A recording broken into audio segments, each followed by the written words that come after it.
guys, good morning. Good morning. Today is Monday guys. Bali ang i-release natin ngayon is 6 units dahil late na dumating yung mga unit. Ngayon lang tayo mag-release sa mga client, kaya sabay-sabay guys. Actually ang i-release natin ngayon is yung dumating natin na Ion UT. Ito yun guys. Ito yung UT. Ganda guys, di ba? Yan. Maliit lang tignan guys yung labas niya kung titingnan nyo. Pero sa loob ako na-amaze mismo guys. Ito pala is full EV. Drive range nito is 400 km guys. Ito guys yung loob ng UT. Sobrang luwag nito. Para sa isang hatchback, sobrang laki. Sobrang luwag.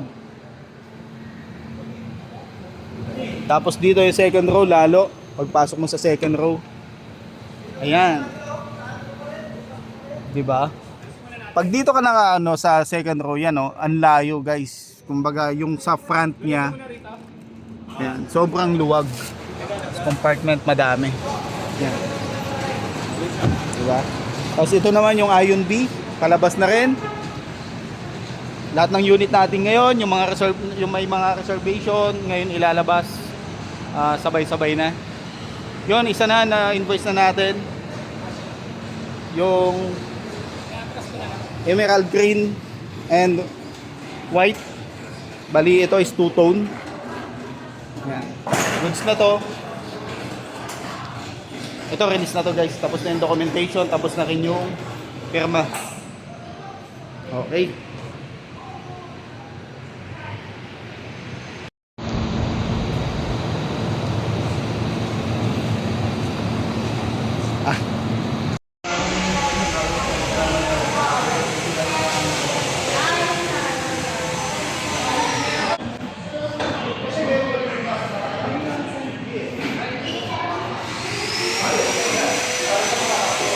Guys, tuloy-tuloy pa rin yung release natin. Inuubos lang natin yung mga dumating sa atin ngayon.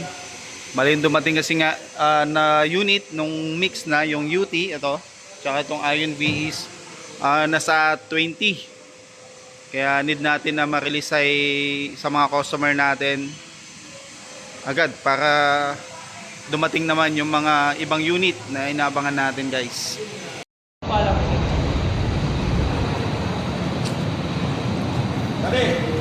Pati. Ganda ng kulay mo. Ang pinakamagandang kulay ko.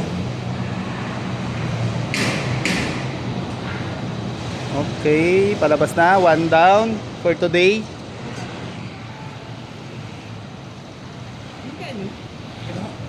Ano si Park Yapi, hindi ko na po. Ito yung guys. So ito yung Zane Silver. Ganda ng kulay nito guys. Although lahat naman talaga ng kulay ng Ion is mga magaganda lahat. Ito for release din to. Kaya piniprepare na.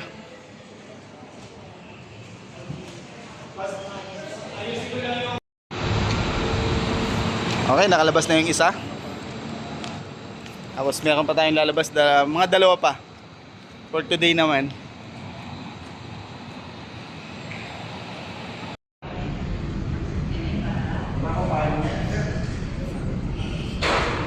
Additional release ulit ngayon. Ayan. Si fluorescent gray naman. Ang client naman nito is galing pa ng Bataan.